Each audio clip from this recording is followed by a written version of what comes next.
Telangana Lok Sabha results చూస్తే ఖమ్మం లోక్సభలో Congress party ఆధిక్యంలో ఉన్నది. కరీంనగర్లో బీజేపీ ముందంజలో కొనసాగుతా ఉంది. ఇక మహబూబ్ నగర్ మొదటి రౌండ్లో కూడా బీజేపీ ముందు వరుసలో ఉన్నది. ఇక మల్కాజ్గిరిలో కూడా బీజేపీ ఈటల రాజేందర్ గారు ముందంజలో ఉన్నట్టుగా కనబడతా ఉంది.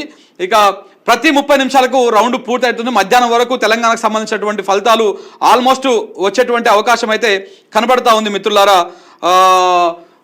మధ్యాహ్నం 12 గంటల 1 గంటల లోపల తెలంగాణకు సంబంధించినటువంటి ఫలితాలు కూడా వస్తే సాయంత్రం 6 గంటలకు పూర్తి అయిపోతుంది. అఫీషియల్ కూడా వాళ్ళు ప్రకటించేటువంటి అవకాశం కనబడతా ఉంది. ఇక మండపేట నంద్యాల లోక్సభలో టీడీపీ లీడింగ్ ఉన్నది.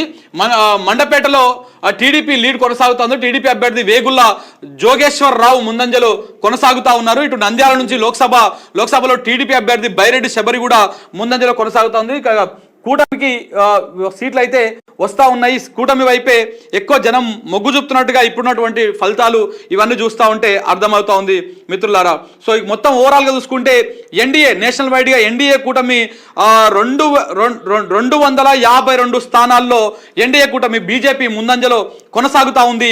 137 స్థానాల్లో మాత్రమే ఇండియా కూటమి ముందు కొనసాగుతూ ఉంది, ముందంజలో ఉన్నది. అంటే దాదాపు 200 సీట్ల దాకా కూడా 150 సీట్ల దాకా కూడా రీచ్ అయ్యేటువంటి అవకాశాలు కనబడతలేవు. 252 సీట్లు ఇప్పటికే బీజేపీ ముందంజలో కొనసాగబోతా ఉంది. ఇక కాంగ్రెస్ పార్టీ కేవలం 137 స్థానాల్లో మాత్రమే కొనసాగుతా ఉంది. ఇక తెలంగాణ విషయానికి వస్తే 4 స్థానాల్లో కాంగ్రెస్ పార్టీ, 3 స్థానాల్లో బీజేపీ ముందంజలో కొనసాగుతోంది. ఇంకా బీఆర్ఎస్ ప్రతిపక్షంలో ఉన్నటువంటి బీఆర్ఎస్ ఇంకా కూడా ఎక్కడ కూడా ఖాతా ఓపెన్ అయినట్టుగా కనబడతలేదు. మరి ఏ విధంగా ఉండబోతా ఉంది?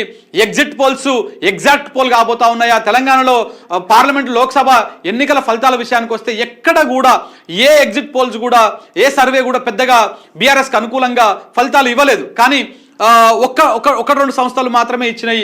కానీ ఇప్పుడు దానికి వస్తున్నటువంటి ట్రెండ్స్ చూస్తూ ఉంటే బీజేపీ ఇంకా ఖాతా ఓపెన్ చేయలేదు.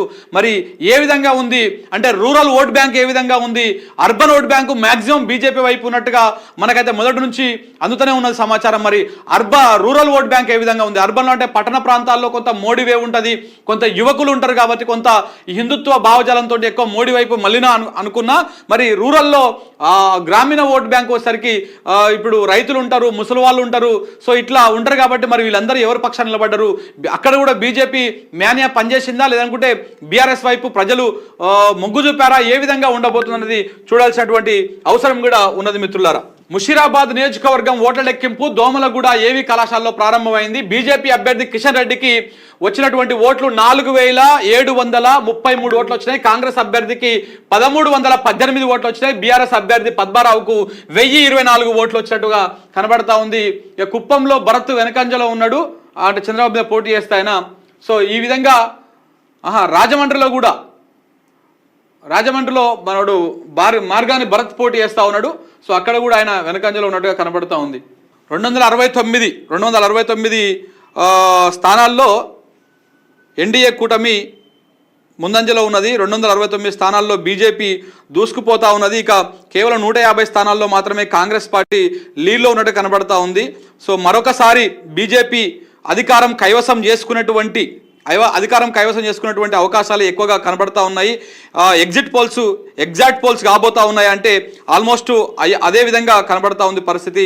4 స్థానాల్లో తెలంగాణ విషయానికి వస్తే కూడా 4 స్థానాల్లో కాంగ్రెస్ పార్టీ లీడ్లో ఉన్నది, 3 స్థానాల్లో బీజేపీ లీడ్లో ఉన్నది. ఇటు ఏపీకి సంబంధించి చూసుకుంటే కూటమి 5 స్థానాల్లో లీడ్లో ఉన్నది.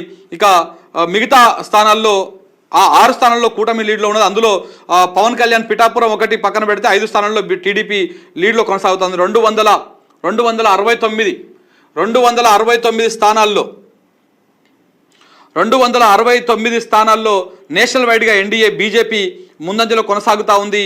సో మొత్తం క్లియర్ కట్గా కనబడతా ఉంది. ఎన్డీఏ వైపే ఎక్కువ లీడు ఉన్నట్టుగా కనబడతా ఉంది మిత్రులారా. ఎన్డీఏ వైపే ఇప్పటికైతే మ్యాజిక్ ఫిగర్ని దాటేసేటువంటి పరిస్థితి అయితే కనబడతా ఉంది.